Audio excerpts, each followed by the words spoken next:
everyone. Welcome to Superhero Success. I'm Jael Green. I'm Caleb Green. And today we have a guest. Introduce yourself. It's a pleasure to be here. I'm Marcellus Womack. I'm founder of 1% Brand Agency, author, and I want to make a special announcement on this very special podcast. I'm running for president of the Jael, Caleb, Genius, Amazing Kids board. Okay. I'm running for it. Yeah, we're considering. I bet. I appreciate you.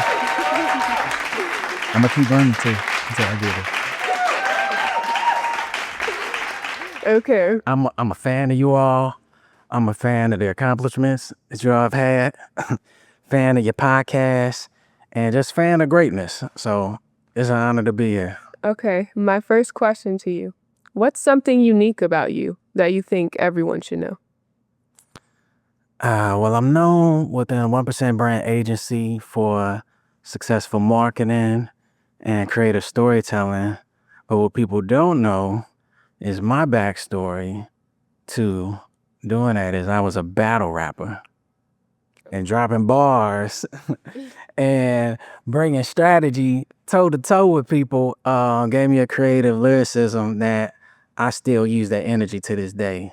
Now, Drake didn't hit me up when he probably needed me, but outside of those situations, I use that creativity and hip hop and culture to be able to, even speak, power in boardrooms and campaigns. So, Good. Can you drop something for us? Yeah. what it is, I got Jael and Caleb in the mix. I'm pretty sure at the end of high school, y'all both are gonna get a 36. On the ACT, that is. Bars. Yeah, bars. That's true. All right. My question for you is, what do you want to leave an impact on in this world? I want to champion superhero greatness. I probably jumped the gun because that's one of the main questions you all ask, but I love it because I feel like there's a superhero in all of us. And I believe that there's a breakthrough energy anytime a superhero comes through. And I believe that there's an immovable conviction that can transform the impossible to the inevitable. And that's what we're here to do, and I've seen the impossible when you were 4 years old and you read 100 books while you was hitting them with all types of dance moves I'm trying to learn to this day. I hope you show them to me after this pod. And I've seen you, a third grader, take hundreds, thousands of kids down and being in a national spelling bee. I've never seen that. You know what I'm saying? I've never seen, greatness, in that way. And that's special. I've never seen a student that never got a B before in their life until I met you all. So, super dopeness, but yeah, championing superhero greatness. So, my ultimate superpower is to remind you of yours. Oh. See, he got all the bars today and you're getting straight to the point. Okay. He's an author for a reason, y'all. True. Speaking of that, we see this book right here. It's not just for decoration. So tell us more about it. You all should have that book in your possession. So why don't you tell me all about it? I'll leave it to you for now. Okay. This is the third book that I put out. It's called The Savage Matrix. And the Savage Matrix is the limitless realm to your most dominant state of being. To be a savage, to be a beast mode, it takes just a combination of greatness and gangster. And so what I do is I break down 4 different archetypes, for being able to tap into your inner savage. And I believe that your greatest savior is your inner savage transforming in the dark. So, but we don't see the stars until it becomes night, right? So there it is. You gotta go through a little dark to, shine. And I heard you all went back to school shopping, and on the first day of school, y'all kind of gonna be hitting them and shining on a whole nother level. And that's just the surface, because when y'all get in that classroom and y'all start beasting out in all them subjects and just breaking through with all the A's and competing at a high level, you all are gonna champion superhero greatness. And that's why I support y'all. How many books have you written?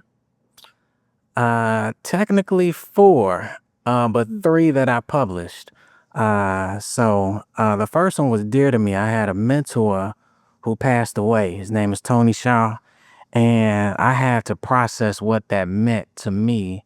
And the best way for me to kind of flush through my emotions was to write about him, all the lessons that he taught me. So it's called The Inspirations from Tony. I only share that with a few special people. So if y'all want, I can share it with you all. There's only a handful of people in the world who have it.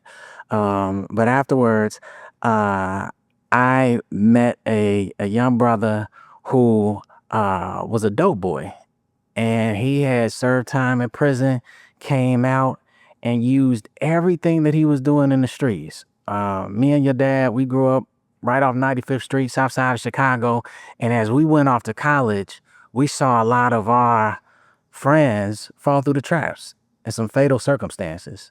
And I saw the same guy who go through pretty much everything except death, but came out of it, started selling hair bundles out of the trunk.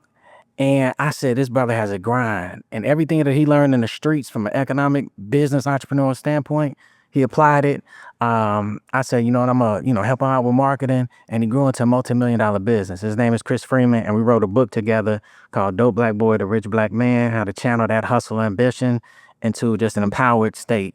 And then we did a book for business called Run It, how to secure the $1 million bag.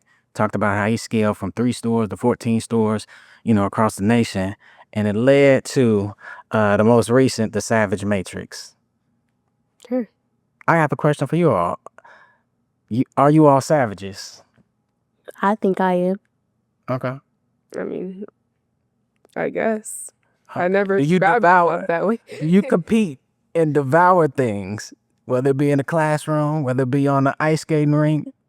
You say, Beast okay. mode for a reason. Okay, so you are savage. I want you all and your pod fans to go to thesavagematrix.com and take the test, because you'll find out which type of savage you are. Oh. You're either wired towards money, power, superstardom, or results. And there's a hot name I give for each one of them, but you got to go to the website, thesavagematrix.com, to check it out. Okay. So if you're a savage, go check out the Savage Matrix website. Okay.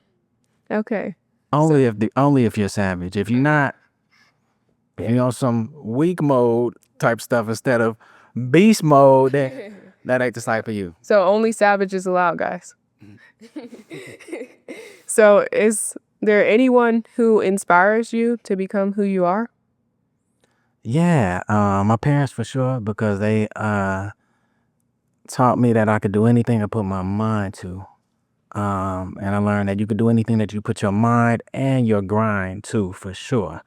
But I would say my Mount Rushmore is Martin Luther King, because he embodied the highest level of strength through love. And I think that that's something I love Black messiahs. I surely consider him one. Malcolm X for sure. I think they were two. There's a great book. It's called The Sword and the Shield, and it talks about how they were pretty much, Martin and Malcolm were two revolutionaries, just on the opposite ends of the same coin. Here's Michael Jordan, south side of Chicago. Me and your dad, would dunk on crates, and our whole goal, probably in our junior year in high school, was like dunking and then dunking on somebody. So it's because of Michael Jordan and Tupac. I would say that there's a savage energy that I feel, through hip hop culture, through him. Can I add one more that I think is a goat for all of us? 2. Your mom and your dad. There I go. This is that. That 530 Scholars. Can y'all tell me a little bit about the 530 Scholars? Because I know that was something that was founded, by your parents, and it means something so incredibly special. It represents such a breakthrough, and I live for the breakthrough energy. So, tell me about 530.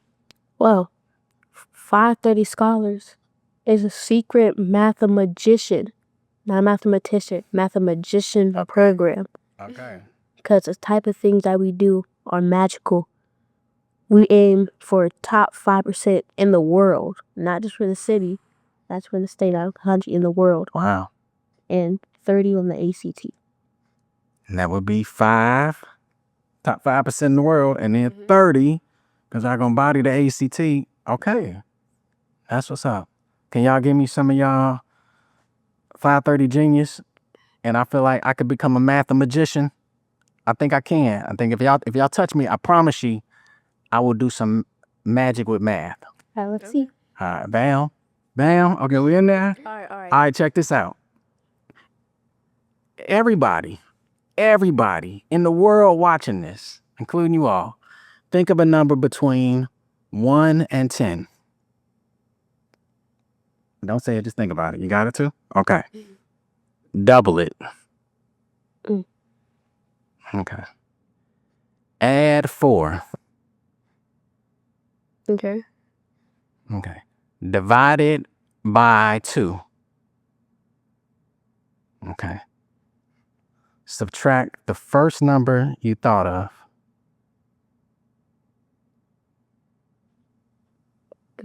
Great. Subtract the first number you thought of. Think of the first number you thought of. You did it? Yeah. Did it? Did it? Your answer, everybody in the world, is 2. Mic drop. You off. What did you want to be when you grow up? And like, what are you now? Like, well, you already said what you are now, but like, how'd you get there? Yeah, for sure. I wanted to be number 1. I just wanted to be there growing up. And I remember just watching kids playing outside when I was too young to go out. And I was like, man, like they're having so much fun. Like, I want to get out there. I want to play football. And we used to play this game called Killer Man. Your dad knows, but they would throw the ball up. And the first time I went out there, I caught it. And like, what happens is everybody bum rushes you and comes to tapping him. And so the first time I'm like 5 years old, I caught it. And as soon as I caught, tried to run, they knocked the wind out of me and put me on my backside. But it made me want to compete, and I wanted to get good at it. And over the years, so I wanted to play football. And then Michael Jordan just ascended on that level, where I wanted to play basketball. I wanted to go to the NBA. And by the time I went to Whitney Young, was able to play on the basketball team that won the city championship. So when you go to the gymnasium and you see the banner to the far left, you might see my name on there because it was a great team. It was a great opportunity I was able to be a part of. But when I went to business school, like I said, the magic was I connected with 2 of my homeboys, Dave, Rowe, and Walt, and we started a record label, and I wanted to be the number 1 rapper on the planet. And number 1 meant something to me. Like when I was a kid around your age, I was number 1 in karate in a particular circuit, at 10 years old in the Midwest. And then at the Southside Y, I broke the scoring record. So number 1 meant something and won the championship there. So I wanted to be a number 1 like rapper and was battling and doing a lot of other things. But what I found, and I think when we talk about math, I think the ultimate formula is everything equals 1. And with me chasing that number 1, I found that there's a greater power in championing oneness with a 1 in someone else. And that's selfless exceptionalism. And so when I started my marketing agency, it was like, man, whatever I didn't have as a trainer in basketball, whatever I didn't have as someone to represent me and say I got bars and, he's better than Jay-Z, Kendrick, and Drake combined. I wanted to be that. And I think that's the great thing when you chase a dream. You do want to fulfill it, but the power of that dream is being able to recognize how it can live on through others. I see that in the 530 Scholars. You know, your dad and your mom created something that is living incredibly through you all. And some tells me that, that next generation, you all will champion them to do what you all are doing and even greater. So, Yeah, and I also think you contributed like a lot to it because like for me, especially you helped me a lot, like especially like with my goals before I accomplished like a lot of things that I did accomplish.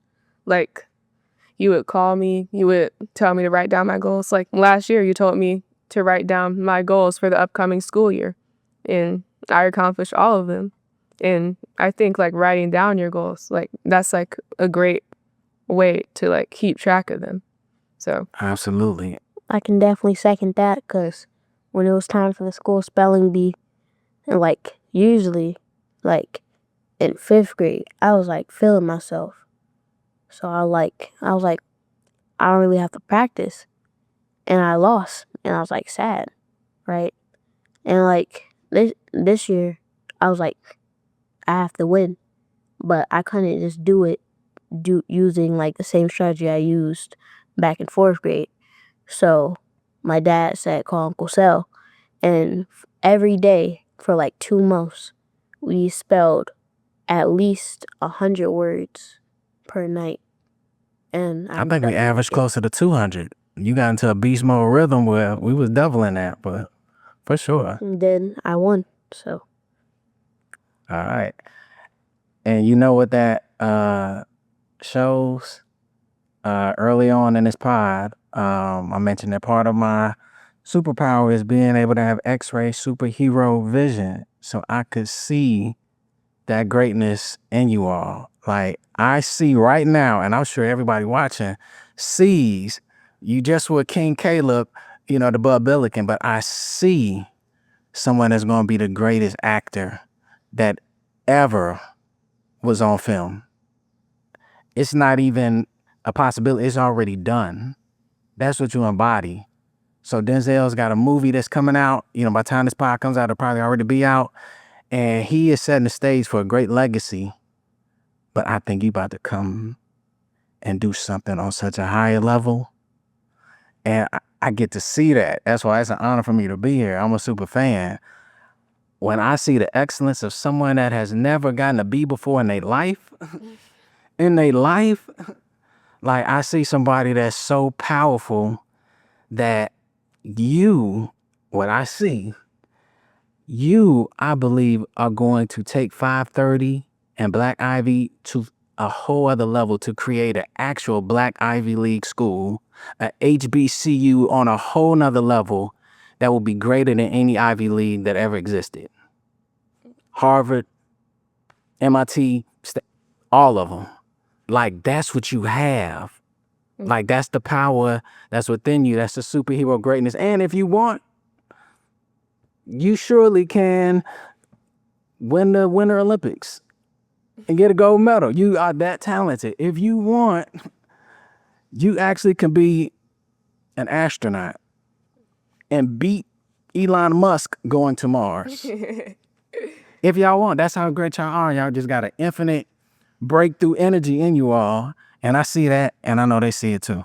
Yeah, and you do have a superpower because like, that's funny because like when I started Black Ivy, that's like what me and my dad were talking about. Like when I first started it, it was like, we can like make this into a school. So yeah, Word. That's crazy. Really does have X-ray vision. Right. Mm-hmm.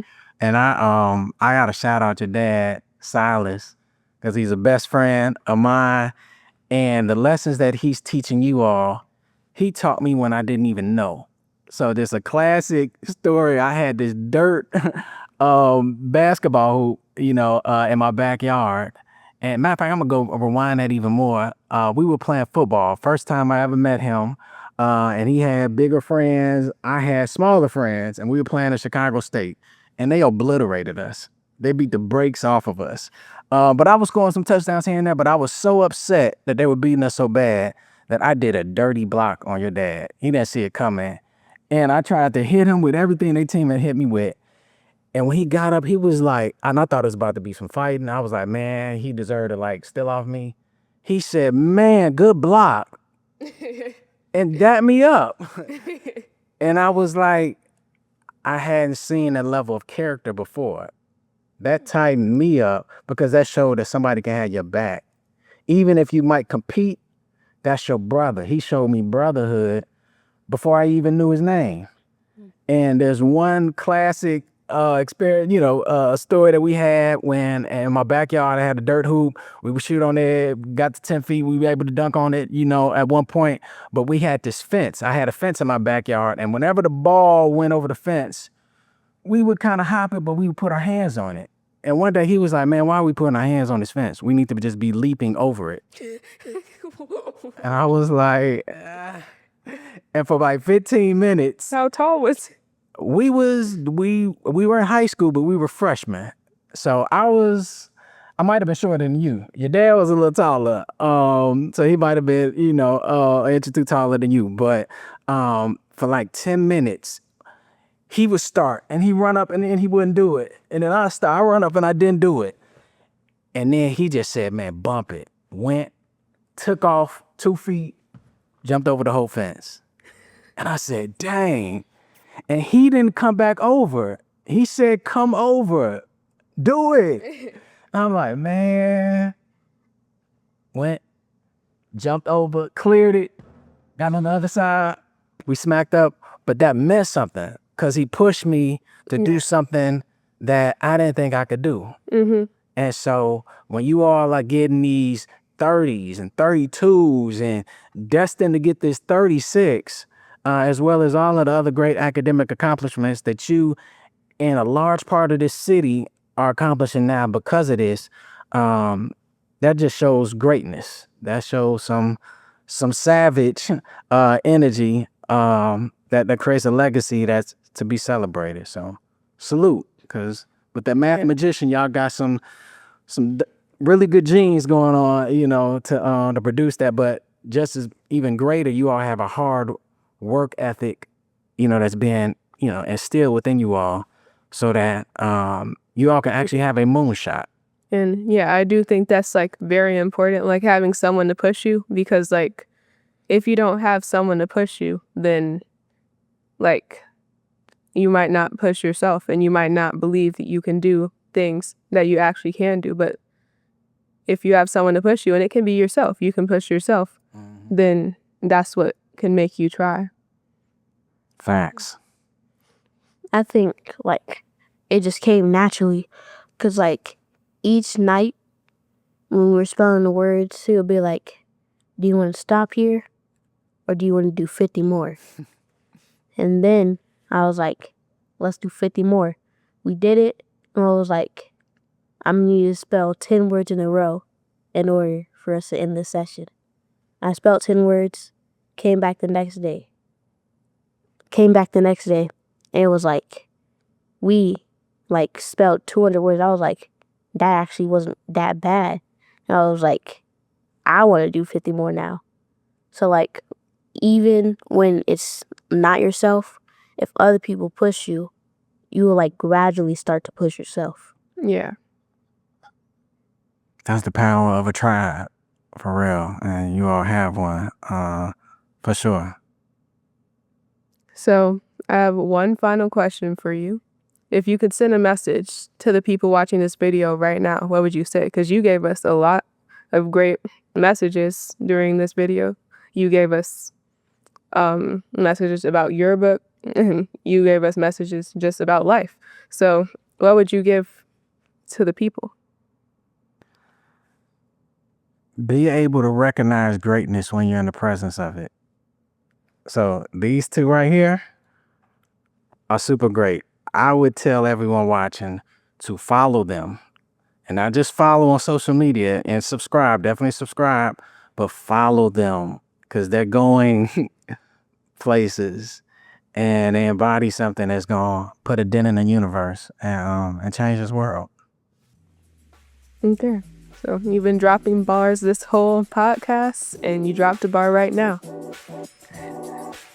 Thanks for watching. This is Superhero Success. I'm Jael Green. And I'm Caleb Green. And remember, everyone can be a superhero. You just have to find your superpower.